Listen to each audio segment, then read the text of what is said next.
कमिटीन म्हाका अध्यक्ष हे केलेलो आनी आमी अखिल भजन स्पर्धा स्पेशली आमी महिलां खातीर दवरता.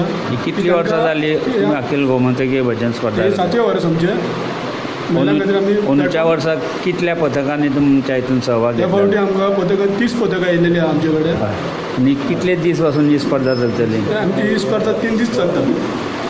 3 दीस चलता आमची स्पर्धा. खंयच्या आयच्यान शुक्रार शेनवार आयता 3 दीस चलता.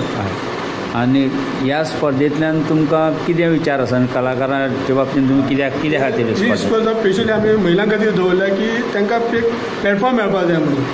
तांकां आनी खंय प्लॅटफॉर्म मेळना की आमी हिंगा तांकां एक प्लॅटफॉर्म दिता.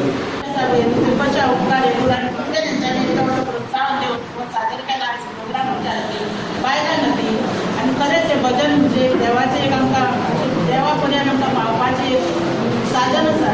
खूब तरेची भजनां आसता पण आमी कितें आसा बायलांक फुडाकार आमी दादल्यांची भजनां पळयता बायलांची आनी सदींच आमी पळयता आसतना महिला भजनां मंडळ इतले म्हणटकीर आमकां इतले प्रोत्साहन दिसता की म्हाका बिलकूल कळना जाल्यार की खंयच्या शब्दांनी तांकां सांगून इतली तेंची तोखणाय करूं सारकी.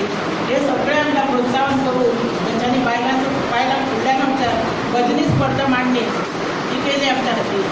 ही खरेंच आमच्यांनी म्हाका खूब उमेद दिसता. 30 पथकांनी भाग घेवप म्हणजे खरेंच भजनी कलाकारांचे पथकांचे कौतुक करपासारखें. त्याच बरोबर आयोजकांचे चडांत चड कौतुकास्पद अशी स्थिती आसा ही. सगळ्या भजनी कलाकारांक म्हाजे मनपूर्वक शुभेच्छा.